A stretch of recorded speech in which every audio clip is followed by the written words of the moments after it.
Tudo bem, pessoal, vamos lá. Aliás, olá de novo, né? Para quem entrou depois, boa tarde. Vamos continuando aí com a nossa matéria.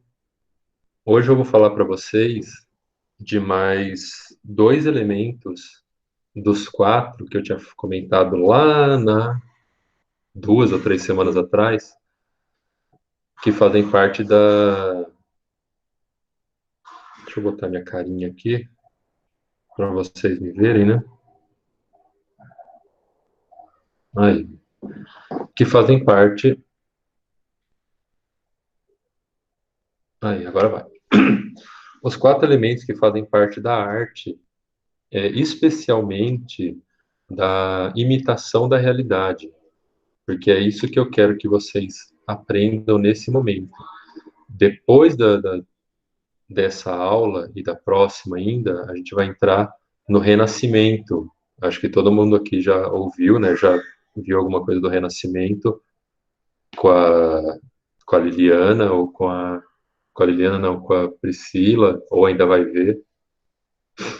E também nas aulas de português, né? Vem com o barroco e outros movimentos literários, mas o Renascimento, ele é um momento de mudança profunda na forma da arte, porque barroco também, hoje, porque vai ter uma tentativa de expressar a realidade através. Não vai ser mais aquela coisa da religião, vai ser mais um negócio voltado para o ser humano, para o homem, né, antropocêntrico, mas vamos focar aqui na arte, né, vamos esquecer essas questões sociológicas e históricas. Então, todos esses quatro elementos que eu estou passando para vocês são uma forma de representar o mais fielmente possível a realidade. Então, a gente já tinha falado de proporção e perspectiva.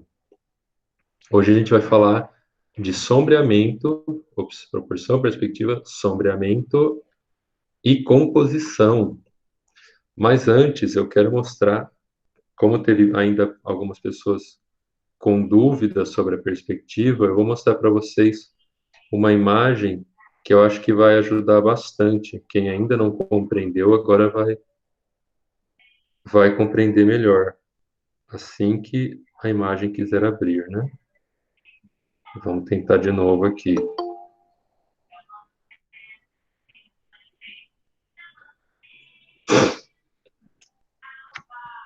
Não quer abrir? Então vamos ligar de novo.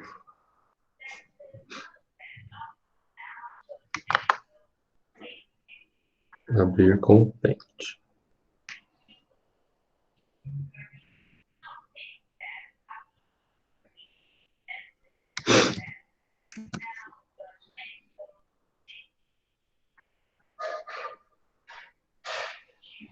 Aí, agora vai.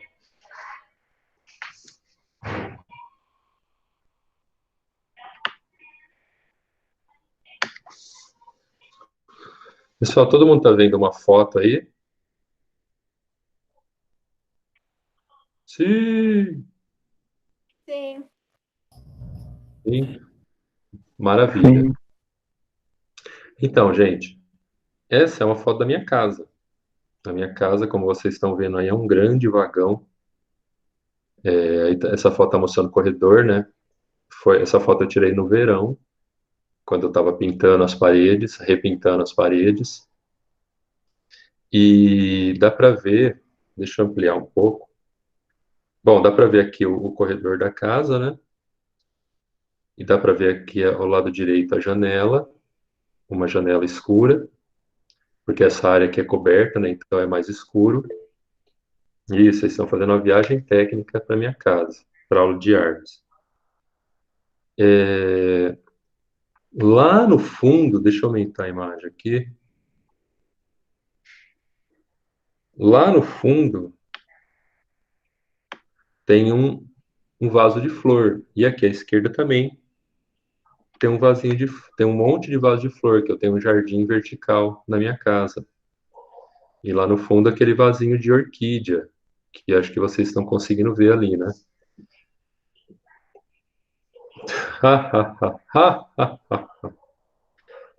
Um dia, no futuro remoto, eu terei uma piscina na minha casa. Um futuro bem remoto. Ops, errei aqui. Mas muito bem, pessoal.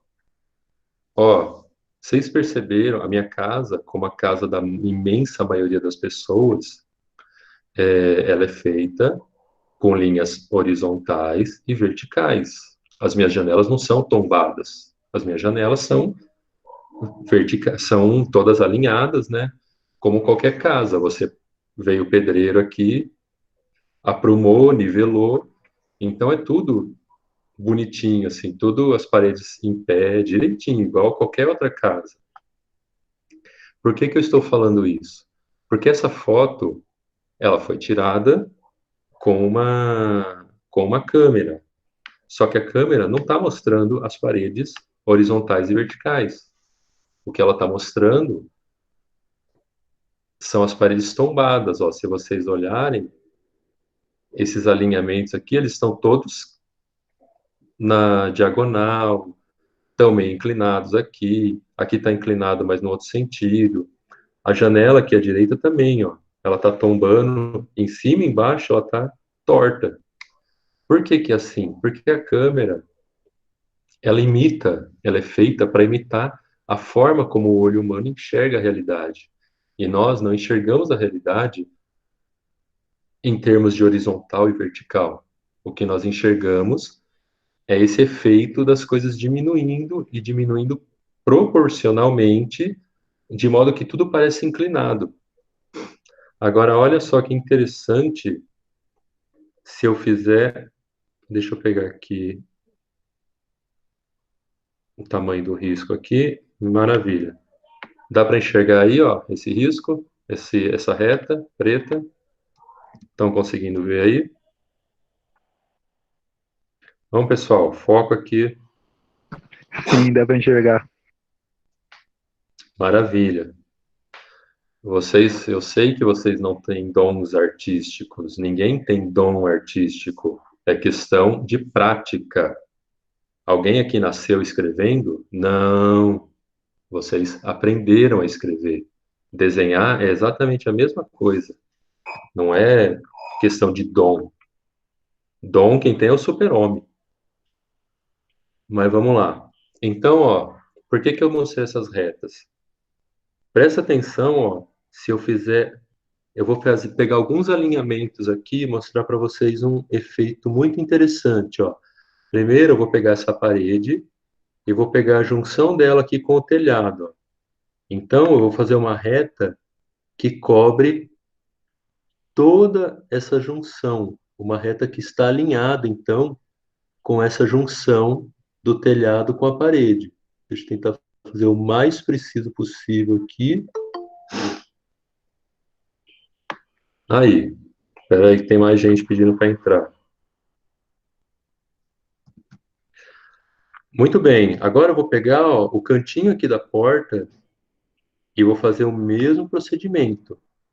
Eu sei que todas as portas e janelas da minha casa são alinhadas, estão na mesma altura, né? Eu quero dizer, então, eu vou pegar e vou fazer uma reta que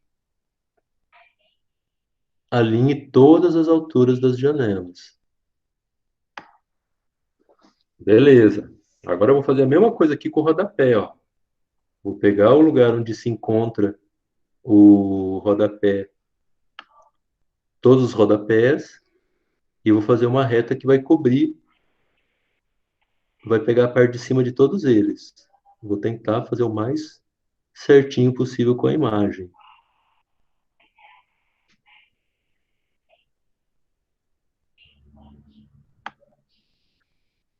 Olha só o que está acontecendo, ó. Agora eu vou pegar aqui o alto do muro, aqui onde está o contraste com a claridade, ó. O meu muro lá no fundo ele é meio torto, mas ainda assim eu acho que vai funcionar. Vou pegar. Aí. Pessoal, vocês perceberam o que aconteceu?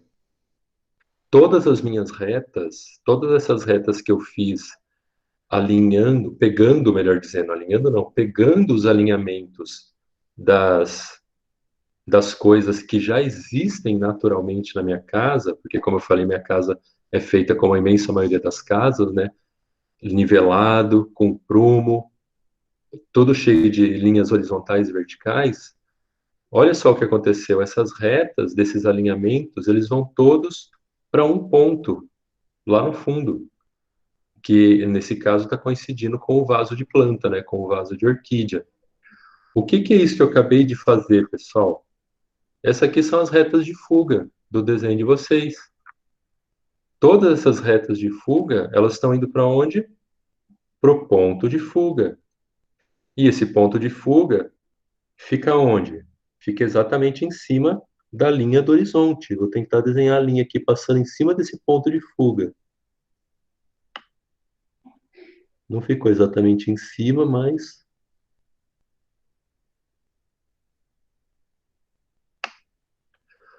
Olha só, pessoal, o que eu fiz aqui foi o caminho inverso do que eu pedi para vocês fazerem na técnica da perspectiva de vocês.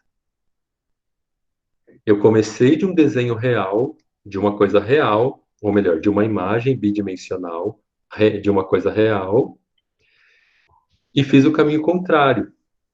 Fiz as retas, as linhas de fuga me levaram para um ponto de fuga, que também me permitiu pensar numa linha do horizonte. Então, quando vocês pensam, quando eu pedi para vocês fazerem um desenho em perspectiva, não era para fazer uma reta aqui, vou fazer uma reta qualquer aqui, maravilha, agora eu faço uma outra aqui, pronto, isso é ponto de fuga, tá? Já fiz a técnica. Não, vocês não fizeram, gente. Todos os pontos, todas as retas, as linhas de fuga desse desenho, ó, todos os alinhamentos, eles têm que ir para um único ponto de fuga. Se você fizer isso aqui, desse jeito aqui, você vai ter, ó, 1, 2, 3, e sabe-se lá quantos mais pontos de fuga passando em cima dessa linha do horizonte. E não é isso, pessoal. Vocês perceberam que isso aqui, quando eu falo para vocês pensarem na linha do horizonte, no ponto de fuga, é justamente para criar essa ilusão de realidade que o nosso olho já faz automaticamente.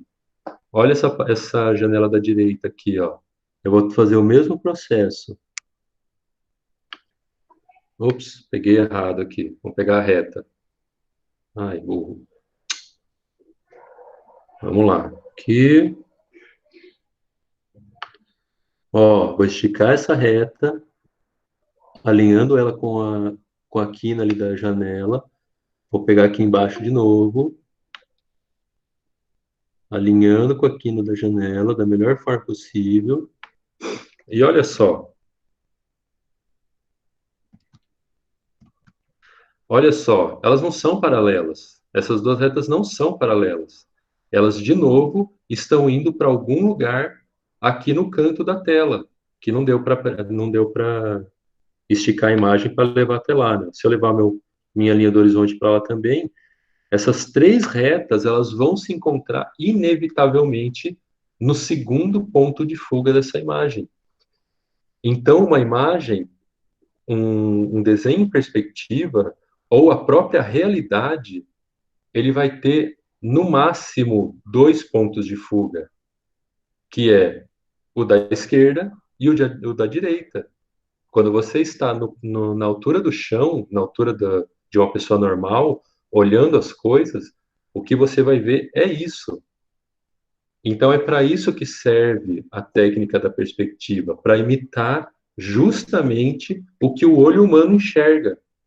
E isso aqui não tem a ver com dom artístico, gente. Tem a ver com prática. Tem a ver com vocês treinarem e ficarem atentos para que isso aconteça, para que esse fenômeno aqui, ó, do único ponto de fuga aconteça. Entenderam? Adriano, o Oi. Rafael mandou avisar que ficou sem net. Obrigado. Vocês entenderam agora, pessoal? A maioria aí conseguiu entender melhor? Sim?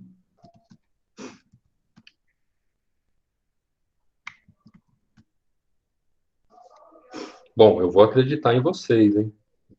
A maioria está falando sim, então eu vou acreditar. Mas é isso. Não é para. Quando você fala de imitar a realidade, a técnica da perspectiva é para imitar a realidade, é para imitar como o nosso olho enxerga. Tudo que eu fiz Adriano, na foto aqui, oi, a Júlia também pediu para avisar que ficou sem internet. tá legal. Pessoal, aproveitando, coloquem os nomes de vocês aí no, no chat, coloque o nome de quem está presente aí. E coloque o nome dos dois aí que pediram para avisar que caiu a internet, para eu anotar depois. Por favor, ponha os seus nomes aí no chat. Muito bem, gente. Então, essa vai ser a última vez que nós vamos falar de perspectiva, mas não será a última vez que vocês trabalharão com isso. A gente ainda vai voltar nesse assunto. Agora eu vou começar a falar do assunto de hoje. Deixa eu primeiro fechar a tela, né?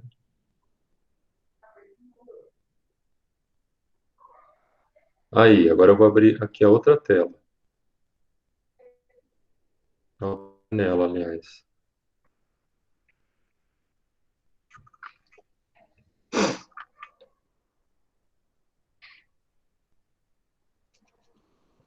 Vocês estão vendo a imagem aí? Está aparecendo para vocês? Tá. Maravilha. O que vocês estão vendo? Uma esfera. Uma esfera? Alguém mais quer arriscar um palpite? Todos concordam que é uma esfera?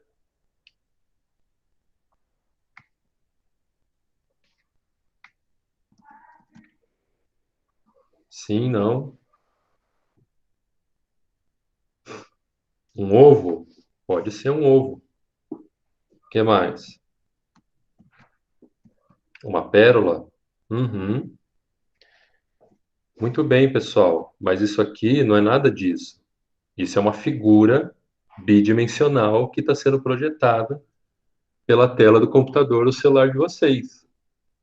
Mas como é que vocês conseguem, como é que o cérebro de vocês consegue lidar com essa imagem e criar profundidade nela e transformar ela numa coisa tridimensional?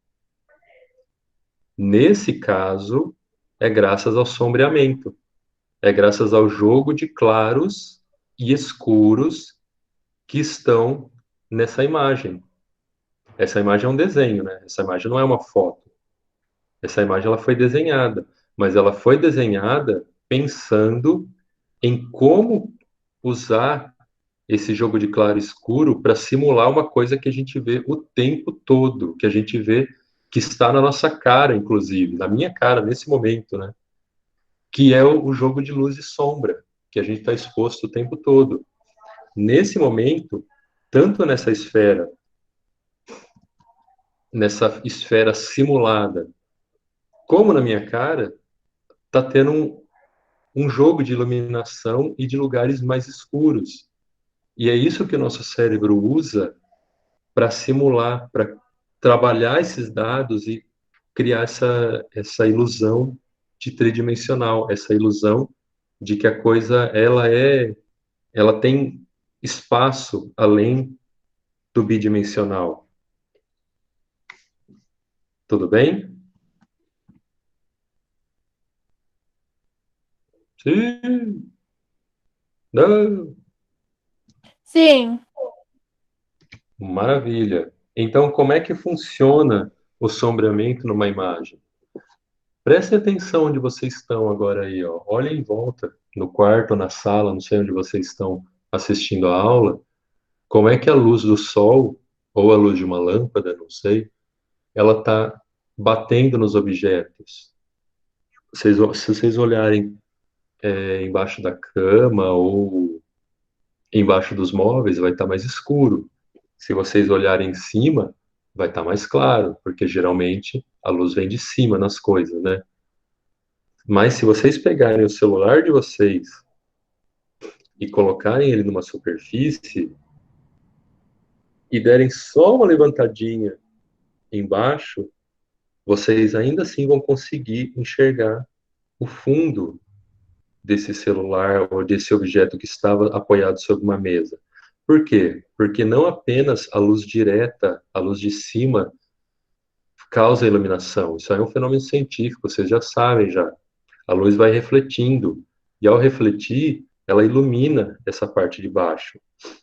Então, o desenhista ou a desenhista que criou essa esfera, ele pensou, ou ela pensou exatamente nisso, em como a luz bate num objeto e se reflete ou é obstruída pelo próprio objeto. Percebam, ó, nesse caso, é como se houvesse uma luz aqui, ó. Imaginem vocês olhando para uma esfera e que existe uma luz saindo aqui, ó, de cima da cabeça de vocês, né? E batendo no objeto. Então, a luz mais intensa é na parte mais clara da figura. E aí, gradualmente, essa luz vai se refletindo, ela não chega mais aos nossos olhos, porque é assim que nós enxergamos as coisas, né? A luz bate nos objetos e reflete para os nossos olhos. Então, aqui essa luz vai deixando de refletir, até que fica escuro, até que chega uma parte que não chega mais a luz desse objeto nos nossos olhos. A mesma coisa aqui na simulação da sombra, ó, embaixo da figura. Aqui é uma parte da luz, é uma parte do objeto simulado, né, que está imitando a falta de luz, a falta do reflexo. E, igualmente, esse desenhista aqui ele é tão bom, ela é tão boa, que pensou, inclusive, aqui, ó, essa faixa branca, nada mais é do que o reflexo da luz nessa superfície que bate aqui embaixo da esfera. Então, até isso a pessoa pensou para simular essa ideia de reflexão e, por consequência, simular essa ideia de realidade de um objeto tridimensional.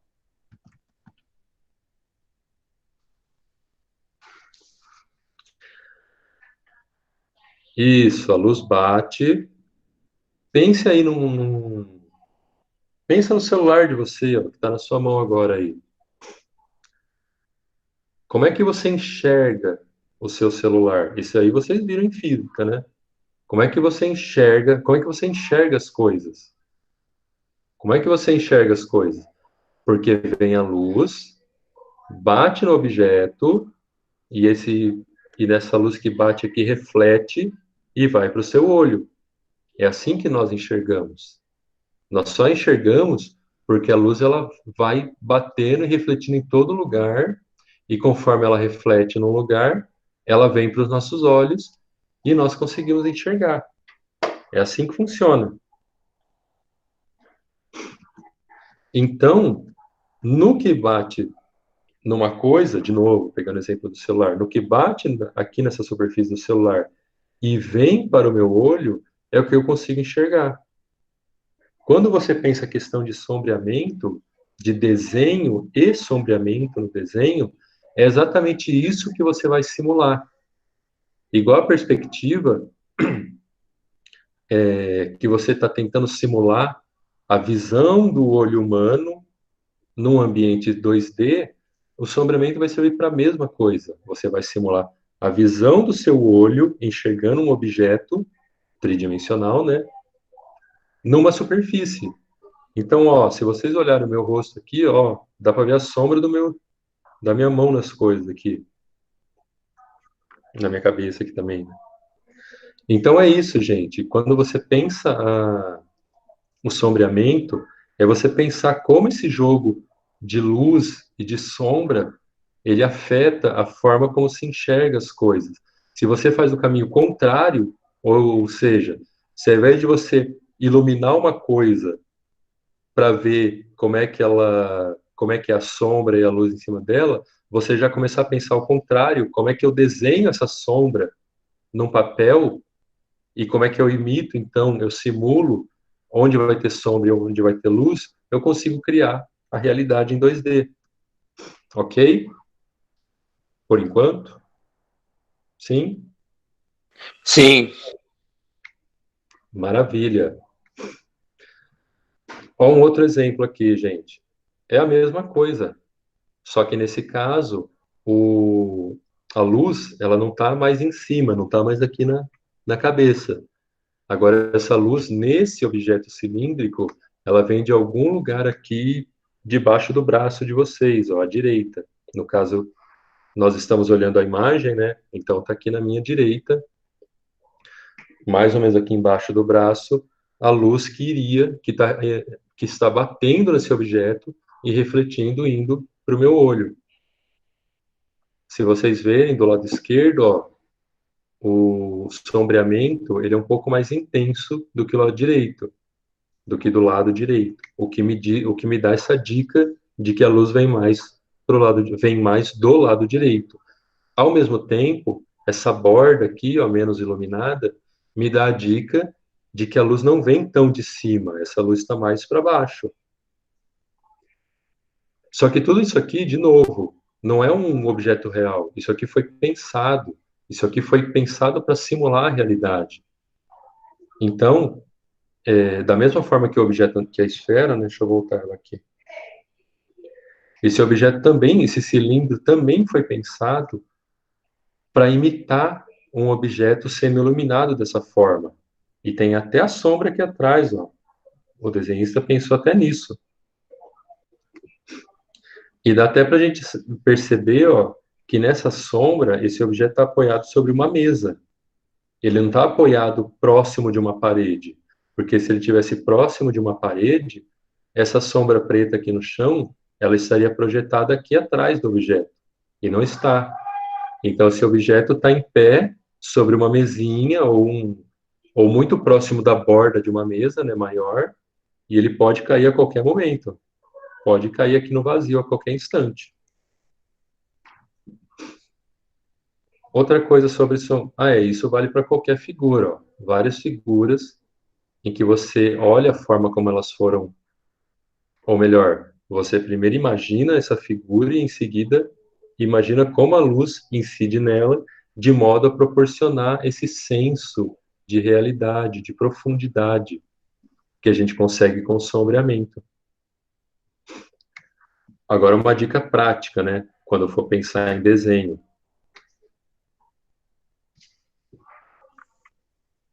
Peraí. Deixa eu ver se alguém falou alguma coisa aqui. Então, Caio, não é complicado. Mais uma vez, é igual você aprender inglês. Inglês é complicado para quem não sabe? Com certeza. Inglês é um inferno para quem não sabe inglês. Mas, se você começa a observar as coisas, começa a observar como a sombra interage com as coisas, se você começa a tentar imitar isso, você começa a tentar imitar essa realidade com a prática, com o exercício diário, você consegue chegar nessa simulação. Não estou falando que vocês têm que começar a partir de hoje a desenhar e a praticar isso. Seria muito bom se fizessem, porque isso aí também abre o cérebro da gente para um monte de novas percepções da realidade. Mas é só um pouquinho. Se vocês treinarem um pouquinho, vocês começam a, a entender isso que eu estou falando de sombreamento. Vamos continuar. Concordo totalmente. O tempo é um problema sério na nossa vida. Infelizmente, né? Tem tanta coisa que eu preferia tá fazendo e aprendendo, mas a gente tem que tentar um pouquinho, né, gente? Nós não podemos parar.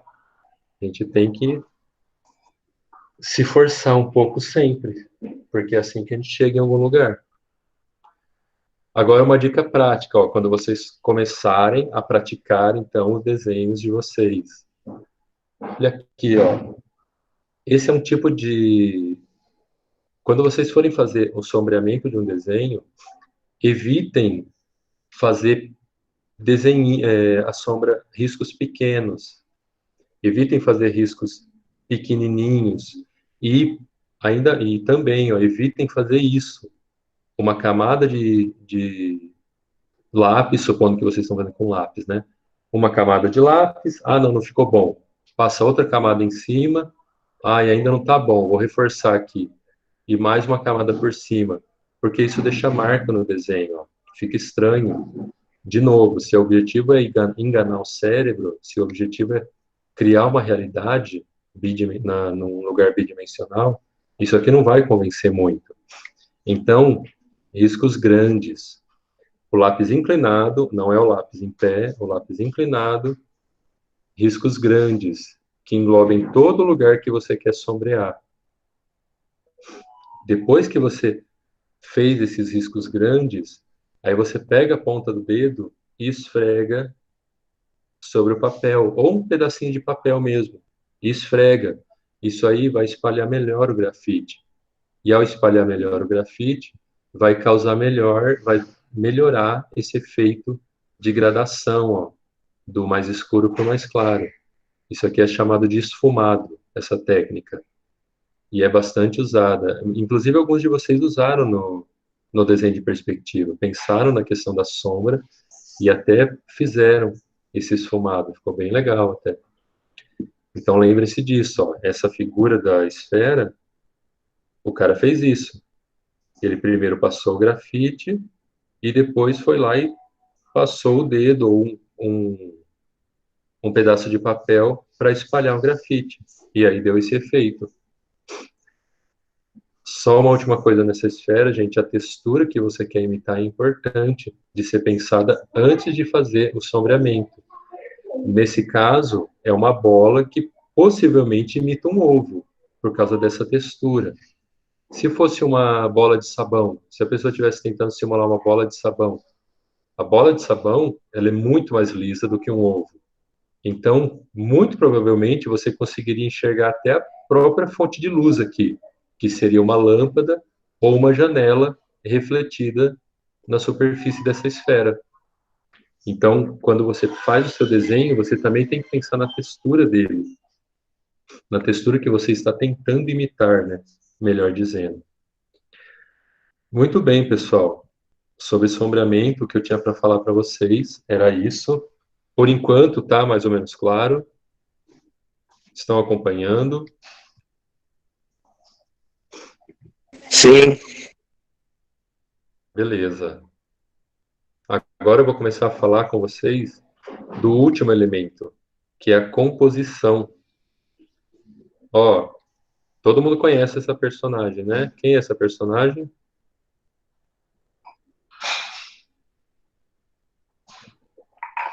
E aí, gente, se vocês não conhecerem, vocês não são do Brasil. Quem é esse bichinho aí? É a Peppa. A Peppa. É a galinha pintadinha, gente. É a galinha pintadinha. É aquele desenho que as crianças de 3, 4 anos é viciada. Você bota na TV e pode deixar a criança 3 horas ali que ela não sai dali. É a famosa galinha pintadinha. Agora me digam, pessoal, ó, esse outro desenho aqui também da galinha pintadinha. Qual é qual é o melhor desenho ou qual é o desenho que mais agrada vocês? Qual desses dois desenhos, esse primeiro ou o segundo, de alguma forma deixa vocês mais assim satisfeitos de olhar? O primeiro ou o segundo?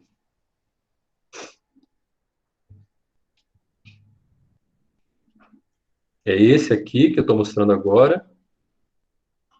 Ou esse aqui? O que aparece só a galinha?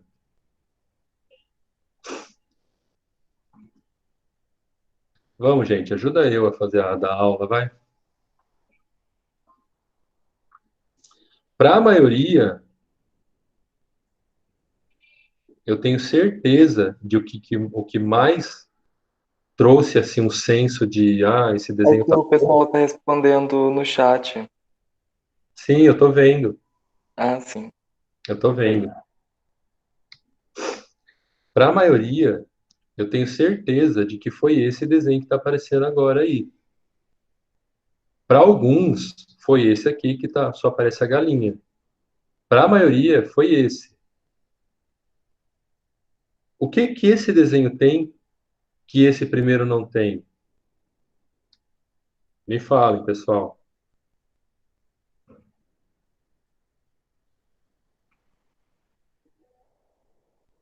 que mais?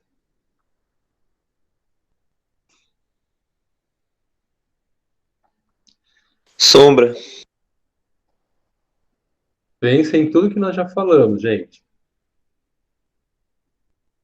Tem mais coisa aí. Tem a sombra, tem a perspectiva, que alguém falou, tem a proporção. E o que que tudo isso junta aqui? Tem as cores, tem o fundo. Sim, o fundo faz parte do que dessa coisa.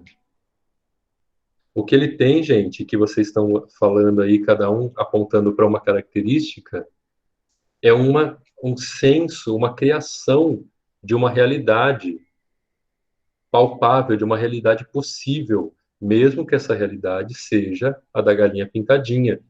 Como é que a gente sabe disso? Porque tem a sombra nos pés, o que indica que esses personagens estão parados, estão em pé em cima de alguma coisa, eles não estão flutuando no ar.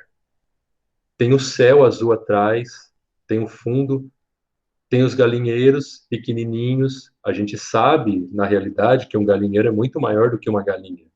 Então, isso aqui cria para a gente um senso de perspectiva. Também tem um senso de proporção. Ao nós vemos essa simulação de pintinho aqui, menor do que essa simulação de galinha. Tudo isso aqui está evocando conhecimentos que nós já temos para tornar essa realidade que está sendo apresentada aqui como possível, como uma realidade plausível para os nossos olhos. O que não acontece aqui. Nesse desenho, tudo que você tem é a galinha flutuando num fundo branco. Não dá para saber qual o verdadeiro tamanho dela, não dá para saber se ela está caindo de um prédio de 30 andares ou está parada no chão, não dá para saber qual o tamanho das coisas em volta dela, ou se existe alguma coisa em volta dela, e o nosso cérebro tende a não enxergar isso, tende a não ver sentido nessa imagem de unicamente uma coisa parada no ar. Até essa imagem da sombra aqui, ó, da esfera, ela precisou desse chão aqui, ó, para fazer um pouco mais de sentido no nosso cérebro. Se fosse só uma esfera flutuando no ar, já ficaria estranho também. Uma esfera que parece um ovo, né? E não uma bola de sabão.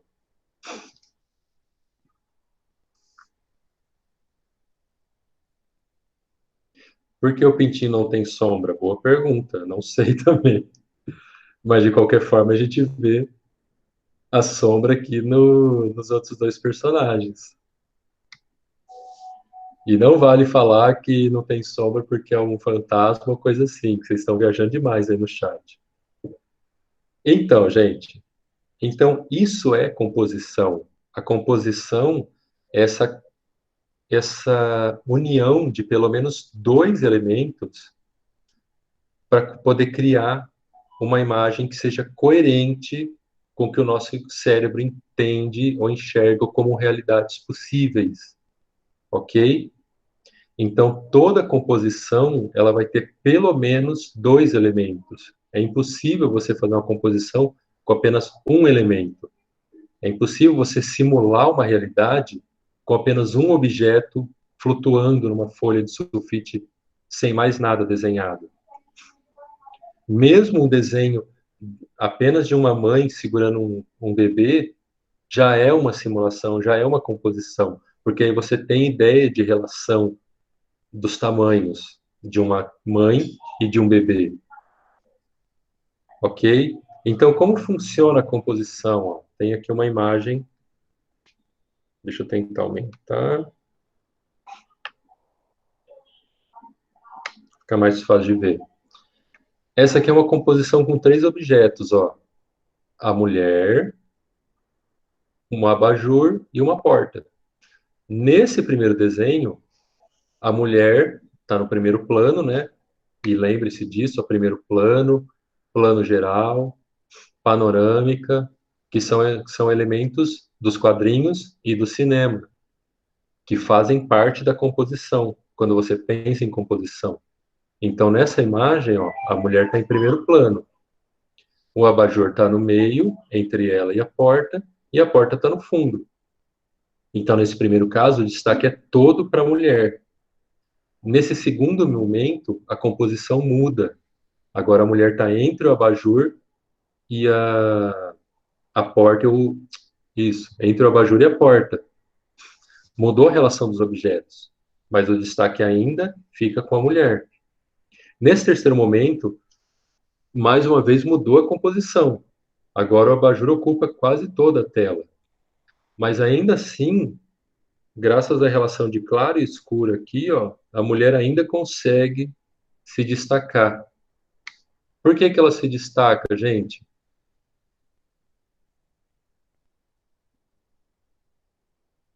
Hã?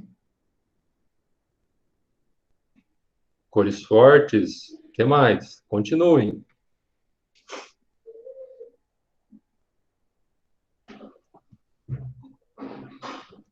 Nós tendemos a reconhecer um corpo humano também, né? O que mais? Existem algumas regras, pessoal, quando você pensa em composição. Sim, a questão da luz. Você está implicando com o ponto de fuga, né? Então, gente, existem algumas relações, alguns contrastes que o nosso cérebro faz quando a gente fala de composição. Então, vou mostrar um exemplo aqui que vai trazer um pouco mais essa ideia para vocês. Ó, vou mostrar de novo 2 imagens para vocês compararem. Essa imagem, que eu tenho certeza para onde todo mundo olhou, e essa imagem.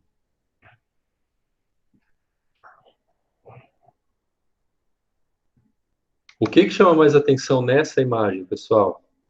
Nessa que está aparecendo agora aí.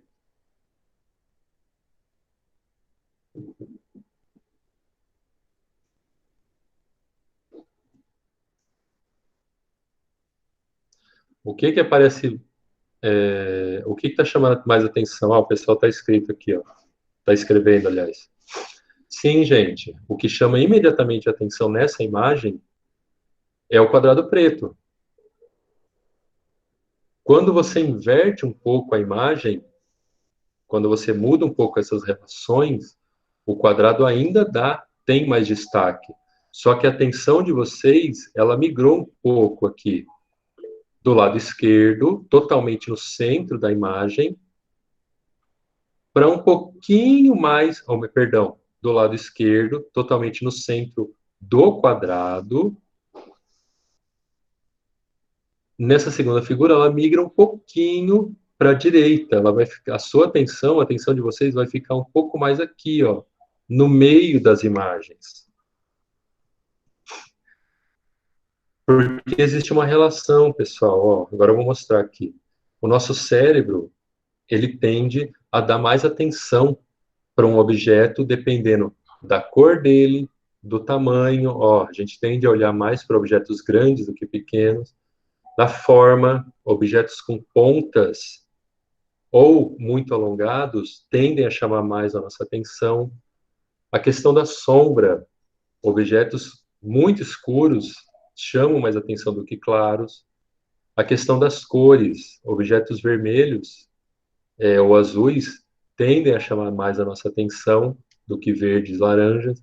Não é à toa que o semáforo, que a cor vermelha no semáforo, que a cor do semáforo de parar é o vermelho, porque aqui você consegue enxergar mais longe, e aqui você vai, então, imediatamente lembrar de respeitar. ou até vários segundos antes, né, você vai lembrar de respeitar. E a questão do material.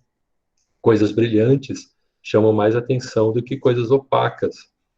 Então, aqui o quadrado, nessa primeira imagem, o quadrado ganha 3 vezes, porque ele é grande, é preto e tem pontas, ó. Não tem como essas bolinhas brancas aqui do lado concorrerem com ele.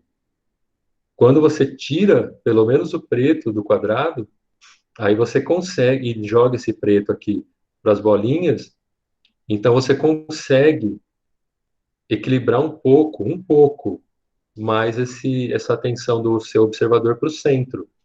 Então, quando vocês fazem um objeto, quando vocês fazem um desenho, pensando assim, então agora eu vou fazer um desenho e quero que todo mundo veja sei lá, um casal embaixo de uma árvore. Maravilha, você vai desenhar um casal embaixo de uma árvore. Aí você pega a sua folha de sulfite, né? Tá lá, desenha uma árvore desse tamanho aqui do lado esquerdo, pinta ela de verde escuro em cima, marrom escuro embaixo, e aí faz os personagens desse tamanho embaixo da árvore. Pinta ainda de rosa, bem clarinho. Para onde é que a atenção do seu observador, para qualquer pessoa que você mostrar esse desenho, vai ir? Imediatamente. Vai para a árvore, pessoal. Vai olhar aquela puta árvore grande, verde escuro, marrom escuro, que está ocupando quase metade do seu desenho. Ninguém vai prestar atenção no casalzinho que você desenhou ali no meio da folha. É inevitável isso. Quando vocês fizeram o desenho das bandeiras, algumas pessoas colocavam elementos para trabalhar com as imagens mesmo, né? Que o objetivo era esse mesmo. Então fizeram lá, desenharam algumas aves e tal. Só que como é que você concorre numa bandeira com as bordas da bandeira, que são todas verdes, e com aquelas pontas do losango? Aquilo ali, a atenção do leitor, do observador, quase sempre vai para a borda. Dificilmente vai focar no centro. E isso é um problema sério quando a gente pensa em composição. Você tem que pensar em formas de equilibrar os elementos do seu desenho. Pensando sempre nisso, na questão de altura entre os objetos, na questão da forma, do claro e escuro, do valor, ou seja, das cores e do material. Tudo bem até aqui, gente? Estão entendendo? Sim. Então, tenham em conta isso quando vocês criarem qualquer desenho a partir de hoje. Isso não vale só para desenho, não. Isso também vale para o cinema, isso vale para fotografia, isso vale para os quadrinhos. Quando você compõe uma cena, não é só jogar coisas ali e esperar que o seu observador vá acreditar e vá ver exatamente a mesma coisa que você está vendo. Não vai ver. Porque o nosso olho, o nosso cérebro é treinado para reconhecer essas coisas primeiro. O que é maior, o que tem mais contraste, o que é mais escuro. Vamos pegar aqui um outro exemplo, ó. A maioria de vocês, de novo, olhou, a primeira coisa que percebeu na cena foi o bichinho, o homenzinho escuro aí, pretinho, com esse arco na mão. Foi a primeira coisa. Por quê? De novo, por causa do contraste, por causa da composição do desenho. Ele é a figura que está numa posição privilegiada, né, que permite esse contraste. Ele está segurando coisas pontudas aqui e alongadas. E, nesse caso, são esses dois elementos. Aí, observando um pouco mais, que vocês perceberam que ele está apontando para alguma coisa aqui, que é o cavalinho no meio da floresta. Então, isso, gente, é inevitável. É a forma como nós lemos o mundo. A semiótica nossa, ela tende a fazer isso sempre. Vai buscar primeiro esses elementos contrastantes. Então, lembre-se disso para trabalhar os desenhos de vocês a partir de agora. E mais uma vez, não só o desenho. Fotografia também, quando forem fotografar. Quando forem filmar. Ó, um exemplo de composição no cinema. Quando vocês veem aquela imagem mostra o rosto da pessoa. O cinema é bem mais complexo a composição, né? Porque tem a trilha sonora. Mas você vê o rosto da pessoa, aí vai começar uma cena de suspense.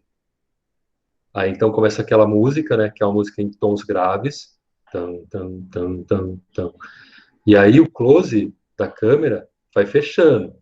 Tum, tum, tum, tum, tum, tum, tum, tum, tum, tum, tum, tum, tum, tum, tum, tum. E isso vai prendendo a atenção de você, você vai ficando assim, encolhendo. Aquele rosto vai chegando perto da câmera, você vai encolhendo a poltrona assim.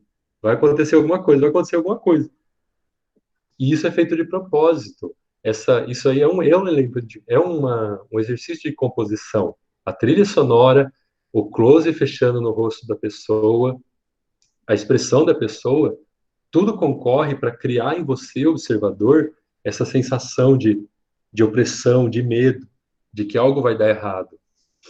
Então, a composição, ela funciona também no cinema, ou na fotografia, ou em outras artes, não é só no desenho. Aqui é um outro exemplo, né? Essa primeira figura. Fica muito complicado você focar em algo, porque tem cores e formas diferentes. Quando você elimina essa grande quantidade de formas e fica com menos formas e menos cores, você tende a focar mais também, o seu observador vai tender a olhar mais para um determinado ponto, e quando você uniformiza, aí a atenção do observador vai ser total sobre o que você quer que ele veja. E por último, pessoal, porque a gente também já está estourando no tempo, né? Embora presencialmente a aula iria até as 12h30, né? Então ainda dá tempo. E por último, pessoal, tem algumas questões de posicionamento na superfície, no quadro que você quer criar. Por exemplo, lembrando isso também, né? Relembrando, aliás, que eu já falei. Quando você pensa em composição, não apenas o que você está desenhando importa, também importa as bordas da sua figura. A moldura de um quadro, ela não existe à toa. Não é à toa que você põe moldura nos quadros. Senão você simplesmente pegaria um durex e pregaria a foto na parede, o que algumas pessoas fazem também, né? Mas de qualquer forma, a cor da parede, ela serve como moldura para uma fotografia. Mas a própria moldura que você compra, ela serve para uma composição, porque ela vai determinar, ela vai delimitar uma realidade. O que está dentro daquela moldura é a realidade que você está olhando naquele momento. E tudo dentro daquela realidade é a composição. E é o que vai ser coerente ou não coerente, dependendo do que você tem de visão de mundo e de realidade. Então, aqui uns exemplos de composição possíveis, ó. Você tem, essa é a famosa regra dos terços. Vocês talvez tenham ouvido falar isso em fotografia. Qual a melhor forma de tirar uma foto? Qual a melhor forma de equilibrar os elementos numa foto? É usando a regra dos terços.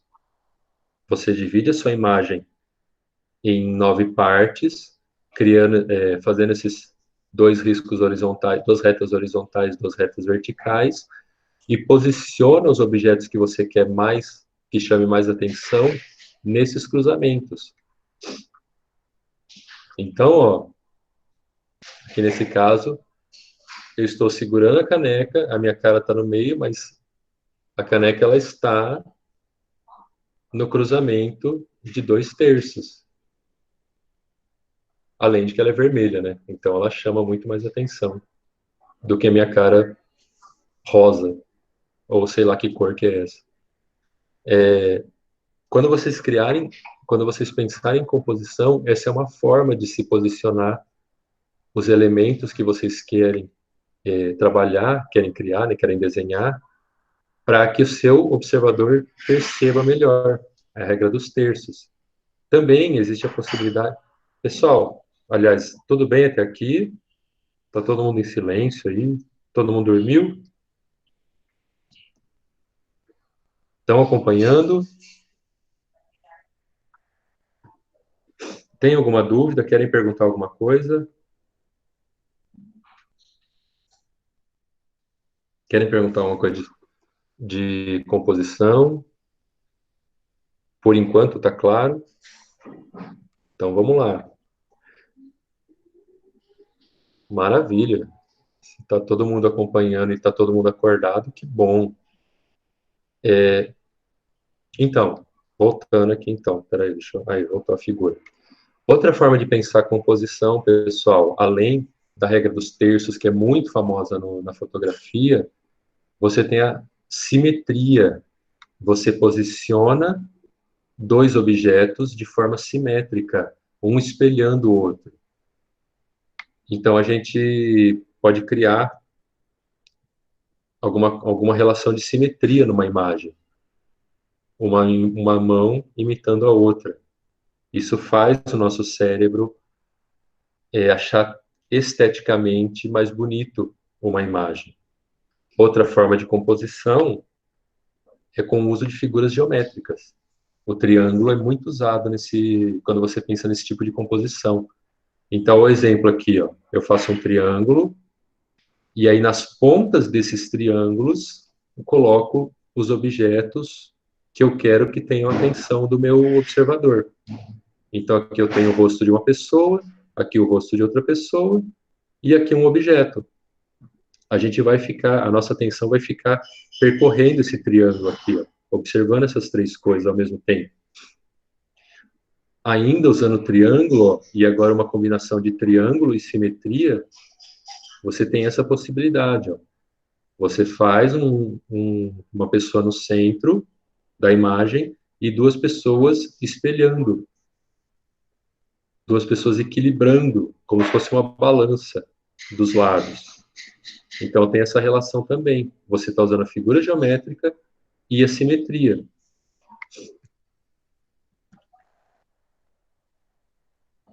Uma terceira possibilidade, uma quinta possibilidade, é a da repetição misturada com a regra dos terços. Ó. Lembra da regra dos terços? Olha ela aqui de novo. Ó. Uma reta, outra reta, mais duas retas horizontais. Só que aqui, o foco nosso ele é atraído para esse personagem porque existe essa monotonia aqui na parede e existe essa forma orgânica aqui, ó, próximo desse terço da foto. Então, essa forma orgânica, que destoa totalmente das retas, é uma quebra no ritmo, né, da imagem, ela tende a chamar a nossa atenção. Então, a gente vai olhar para esse carinha aqui. Isso, eu vou chegar na proporção áurea agora. Sim, pessoal, uma última forma de se pensar a composição numa imagem é a tal da proporção áurea, ou relação áurea. Isso aqui vocês devem ter visto em matemática, ou em física, ou talvez até em biologia, porque acontece muito na natureza. Não vou saber dizer porquê, né? Mas as coisas tendem, na natureza, a ter uma relação áurea entre elas. É uma relação de proporção. É uma relação, por exemplo, entre a largura desse quadro e a altura dele. O nosso cérebro ele consegue enxergar essa relação de proporção e ele tende a gostar mais de coisas que respeitem essa tal de proporção áurea. Então, você pode posicionar os seus objetos numa imagem, num quadro, respeitando essa proporção. Faz aqui uma espiral áurea e posiciona os objetos do jeitinho que está aqui, ó. Nesse caso, posicionou o corpo, né, de uma pessoa e o objeto aqui embaixo do braço da outra. Isso aqui tende a fazer o olho do seu observador focar nessas duas coisas ao mesmo tempo. Aqui na pessoa e no braço, no objeto embaixo do braço. Sim, isso aí, existe uma relação matemática também do número áureo, da proporção áurea, a famosa sequência de Fibonacci. Vocês provavelmente já ouviram falar. A sequência de Fibonacci, você soma o número com o anterior dele, É uma sequência, né? Então, o próximo número da sequência é igual à soma dos dois números anteriores. Então, se você leva isso para o infinito, essa relação entre um número e o seu anterior vai ser igual a 1,618. Ou o contrário, né? A relação entre o número e o seu posterior vai ser igual a 0,618, que é a relação áurea, que é a proporção áurea, que o nosso cérebro, de alguma forma, adora. Quando vê isso, se sente mais confortável vendo essa relação. E isso também, repetindo, né, pode ser usado no cinema. Deixa eu ver se acabou aqui. Sim, acabou. Pessoal, é isso que eu queria mostrar para vocês hoje. Vocês têm alguma dúvida? Pensem a partir de hoje na forma como vocês enxergam as imagens, não só as imagens da realidade, né, mas as pinturas, os quadrinhos, os bons quadrinistas, eles pensam nisso tudo que eu falei agora, nesses 4 elementos, na perspectiva, nas proporções, na composição, a composição fundamental e no sombreamento. Então comece a observar isso nas coisas que vocês, nas obras que vocês veem.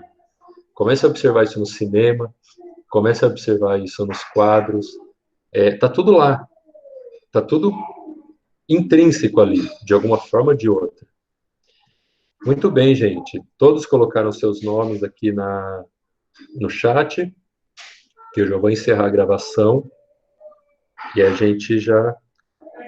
Bom, já está encerrada a aula. Muito obrigado a vocês todos que compareceram. Mais alguma dúvida que tenham, podem falar comigo no celular, estou sempre aqui, podem me perguntar. E, aliás, é mais fácil me achar no celular do que mandar mensagem lá pelo Google Classroom. E é isso. Muito obrigado, então, gente. Até mais para vocês aí.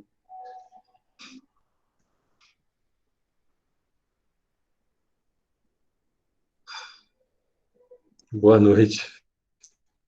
Boa noite. Tchau. Tchau, gente. Tchau, Boa noite, Adriano. cara. Hasta luego. Hasta luego.